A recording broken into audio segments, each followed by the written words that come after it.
अस्सलाम वालेकुम, आदाब। आज प्रेस कॉन्फ्रेंस बुलाने का मकसद यह है कि ईदगाह के अंदर 9 तारीख को जो हादसा हुआ, उस हादसे को लेकर मैं मुख्तसर अंदाज में इसको तबसरा करना वक्त और हालात के हिसाब से ज़रूरी समझते हुए मैं तबसरा कर रहा हूँ। 9 तारीख के दिन ईदगाह कमेटी का चार्ज देने के लिए ईदगाह के इंचार्ज ऑफिसर हजरत अली ने ईदगाह आए 2:35 पे। उसके बाद में जो चार्ज की कार्रवाई थी वो कार्रवाई पूरी हो गई। उस दौरान में चार्ज लेते टाइम हजरत अली से मौजूदा अराकीन ईदगाह कमेटी सुन्नी बीदर ने यह मुतालबा किया कि जितना एक्सपेंडिचर हुआ है उस एक्सपेंडिचर की तफसील के साथ साथ में उसके ओचर्स भी देना, क्यों कि कल के दिन ऑडिटिंग के लिए प्रॉब्लम नहीं होना। ईदगाह के लिए एक कौमी इदारा, उसके अंदर क्या हुआ कि हजरत अली ने यह कहा अपनी जबान से मौजूदा अराकीन की मौजूदगी में और कुछ प्रेस के रिपोर्टर्स की मौजूदगी में, इन्होंने कहा कि ये कुछ हिसाब शीजान के हाथ पे हुआ है। उस वक्त शीजान चार्ज लिया हुआ था, अब शीजान चार्ज पे नहीं है।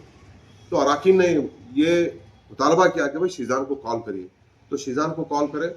वक्फ इंस्पेक्टर, जो आज वक्फ इंस्पेक्टर है, किसी टाइम पे ईदगाह के इंचार्ज हुआ करते थे, इंचार्ज ऑफिसर की हैसियत से, शीजान ने कॉल नहीं उठाया। उसके बाद में शीजान 5 बजे के बाद ऑफिशियल टाइम खत्म होने के बाद में अपने साथ एक ऐसे शख्स को लेके आए जो नॉन ऑफिशियल आदमी है, और शीजान की एंट्री ईदगाह कमेटी के ऑफिस के अंदर गैर कानूनी है, क्योंकि ऑफिशियल टाइम खत्म होने के बाद। और जब शीजान आके बड़े एकदम गुंडागर्दी अंदाज में पूछने लगे कि भाई हाँ क्या हुआ क्या नहीं फलाने, और ऊपर जाके जब ऊपर बुलाने के बाद में कुछ कागजात लेने की कोशिश कर रहे थे, उसमें कुछ बहसबाजी हो गई, धक्कम धुक्की हो गई, और मारे करे कोई भी नहीं। ये सब सारी झूठी बातें हैं और क्लिप में खुद पता चल रहा है कि कौन मारा है कौन नहीं मारा। लेकिन शीजान को पता नहीं कि कौन सियासी लोग हैं जो पीछे पुष्पनाई कर रहे हैं, और शीजान अपने आप को इतना बड़ा एक ये समझ रहा है कि मेरे जैसा कोई ऑफिसर नहीं है। और मैं समझता हूं कि शहर बीदर की तारीख में आज तक के लेकर शीजान के उतना करप्टेड अगर कोई वफ के अंदर कोई इंस्पेक्टर कोई इंचार्ज रहा तो मैं समझता हूं पहली बार आया। आप देखिए तफसील शीजान साहब ने क्या कारनामे किए। ये देखिए, ये ईदगाह कमेटी के फंड की डिटेल है, ये पूरी डिटेल है ईदगाह कमेटी के फंड के। मैं आपको बोलता हूं तफसील से, सुनिए। शीजान साहब ने एक केबल जल गया ईदगाह के अंदर, इलेक्ट्रिक केबल। वो केबल की कीमत थी 1000 से 1200 रुपए। इन्होंने अहमद पाशा के नाम पे, वहां के मुलाजिम को धोखा देके अहमद पाशा के नाम पे 20,000 रुपए का चेक विड्रॉल करे। ये है 20,000 रुपए की लिस्ट। उसके बाद क्या करे इन्होंने, और एक वॉचर जो पेंडिंग है 2,50,000 रुपए का, और एक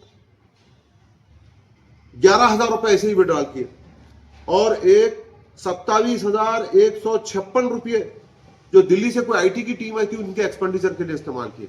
इसके भी ओचर नहीं मिले। और दूसरी बड़ी बात, शीजान ने ईदगाह कमेटी के फंड में से 49,665 रुपए विड्रॉल किए। जैसे कमेटी के लोगों को मालूम पड़ गया, उसको पूछताछ करते जिन्होंने 50,000 रुपए रिटर्न कर दिए। क्यों?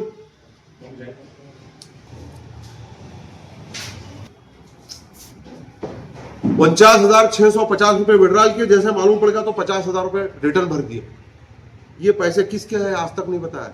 और शीजान को सबसे बड़ी गुस्सा इस बात का है कि ईदगाह कमेटी हिसाब पूछिए किसका पैसा है ये 20,000 रुपए, 1,000 रुपए के केबल वहां के काम करने वाले वर्कर के नाम पे तुम 20,000 रुपए विड्रॉल किए। ईदगाह कमेटी को धोखा किया तुम, कौम की इमला को धोखा किया तुम, और 49,650 रुपए विड्रॉल करके 50,000 रुपए जमा करा। तुमने एडमिट किया कि तुम गलती किए हैं। और ये बात, और शीजान को जब फोन किया गया उसके बाद में आके जब सारे कार्रवाई, तो शीजान ने झूठी एमएलसी करवा के एफआईआर करवाए हुए 3 लोगों के ऊपर, सरफराज हाशमी, सेक्रेटरी ईदगाह बीदर, मैं मिर्जा सफीउल्लाह बेग, नायब सदर ईदगाह कमेटी सुन्नी बीदर, और ट्रेजर नियाज अहमद टीपू। इनके ऊपर तीनों पे एफआईआर किए गए और एफआईआर हुआ। हम लोगों ने जमानत कर ली है। लेकिन मुझे अफसोस इस बात का है कि शीजान एक वक्फ ऑफिसर, एक अदना वक्फ ऑफिसर नहीं, इंचार्ज है, आज एज ए इंस्पेक्टर है वो, उसकी इतनी हरदर्मी और इतनी गुंडागर्दी स्टाइल में बात कर रहा है ये, तो मेरे समझ में नहीं आता है कि क्या आने वाले वक्त में क्या ऑफिसर लोग ऐसे ही करेंगे। और शीजान की और एक बात, और शीजान क्या बोलता है कि मैं जिस वक्त में मुझे हजरत अली फोन किए थे, मैं अमलापुर गया हुआ था एक वक्त के सर्वे के लिए, और मैं जब हजरत अली से बात किया, मैं बोला हजरत अली साहब आपने क्या शीजान को बुलवाए थे ईदगाह कमेटी? तो हजरत अली का कहना है, मैं बाखुदा करूं, मेरे से 12 मिनट बात किए हजरत अली का कहना यह है कि मैं आने के लिए नहीं बोला, अगर आते जाते तो आप जाओ बोल के बोला।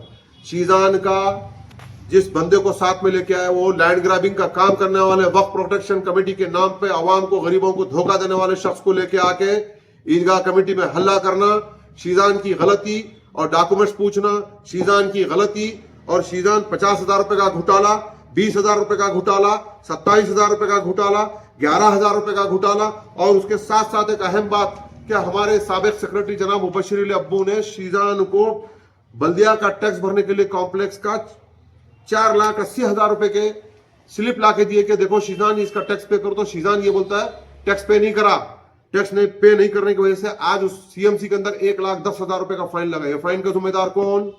और वही शीजान, जबकि अकाउंट में 1 करोड़ समथिंग रुपए पड़े हुए थे, शीजान वक्फ का टैक्स 3,50,000 रुपए विड्रॉल कर लेता है। तो ये सीएमसी का टैक्स क्यों विड्रॉल नहीं करा? यही बात के ऊपर बहस हुई, कोई मारामारी, कोई गलत बात है, सब सारी बात है।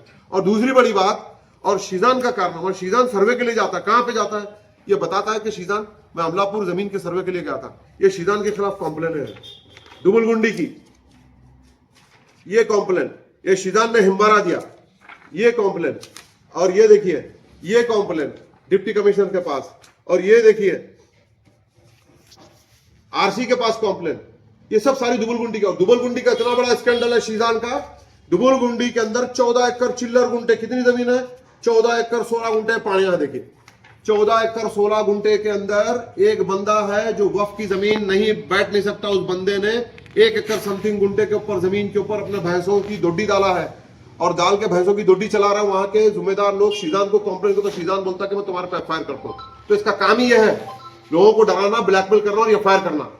तो मैं ये कहना चाहता हूं कि तो जब तुम इस बंदे को कैसे बिठाए वहां पे, तो इसका मतलब यह है कि तुम उसको बिठाए तो तुम उससे पैसे खा रहे हो। और दूसरी बड़ी बात शीजान की, और शीजान एक जमीन में पार्टनर है, वो सर्वे नंबर है, माइनर इरिगेशन डिपार्टमेंट की जमीन है, सर्वे नंबर 6 है, 6/7, 3 एकड़ 10 गुंटे, और शीजान इसके अंदर बराह रास्त पार्टनरशिप है।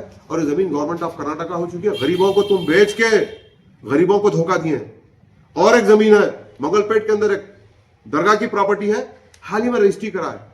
ये जो वक्फ प्रोटेक्शन कमेटी के नाम पे जो बंदा है जो शीजान के साथ घूम रहा है, इनका काम यही है। वक्फ प्रोटेक्शन कमेटी नहीं है ये मांडोली प्रोटेक्शन कमेटी है वक्फ के नाम पे, और शीजान इसका सबसे बड़ा हिस्सेदार है।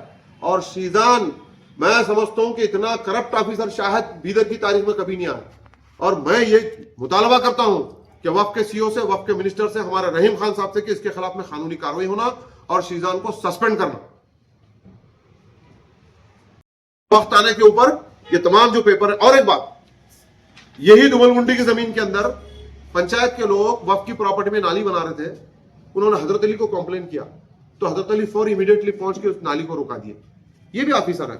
और ये शीजान, ये हाई कोर्ट का शीजान के दुबलगुंडी की जमीन के लिए सर्वे की फीस भरे, 1.5 साल होने को आया, सर्वे नहीं हो रहा।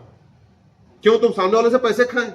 1991 में हाईकोर्ट का जजमेंट है 14 एकड़ 16 गुंटे दुबलगुंडी की जमीन का, क्या एक्वायर करो, फाइल पुट अपने होती है। वक्फ ट्रिब्यूनल के अंदर जजमेंट हुआ, सेटिसाइड हुआ 2 मुतवल्लियों के बीच में दुबलगुंडी की जमीन में, वक्फ की प्रॉपर्टी में। तो शीजान का कहना यह है कि मुझे, तो यहाँ के कमेटी के लोग बोले कि भाई आप चल के वहां वक्फ ट्रिब्यूनल के अंदर विटनेस दियो। तो शीजान 2 लाख रुपए पूछा है, मैं आपको रिकॉर्डिंग सुनाता हूं। 2 लाख रुपए पूछा है शीजान, और हमारा मुतालबा है शीजान को सस्पेंड करना और कैफर किरदार तक पहुंचाना। और इनके पीछे जो लोग हैं, ये लोग बिल्कुल गलत शख्सियत की और गलत आदमी की इसकी पुष्पनाई कर रहे हैं, और इंशाअल्लाह ताला हम इसकी मजम्मत करते हैं। और आने वाले वक्त में अगर शीजान के खिलाफ एक्शन नहीं होगा तो हम एक बहुत बड़ा धरना देने वाले हैं, और इंशाअल्लाह ताला हमारे ऊपर जो एफआईआर हुए हैं, हम इसका दिफा करते हुए हम कानून का सहारा लेके इंशाअल्लाह कोर्ट को पहुंचेगा, और हम भी कोर्ट से जो कानूनी कार्रवाई हो सकती है करेंगे। मैं मिर्जा सफीउल्लाह बेग, नायब सदर ईदगाह कमेटी सुन्नी बीदर, अस्सलाम वालेकुम रहमतुल्लाहि व बरकातहू।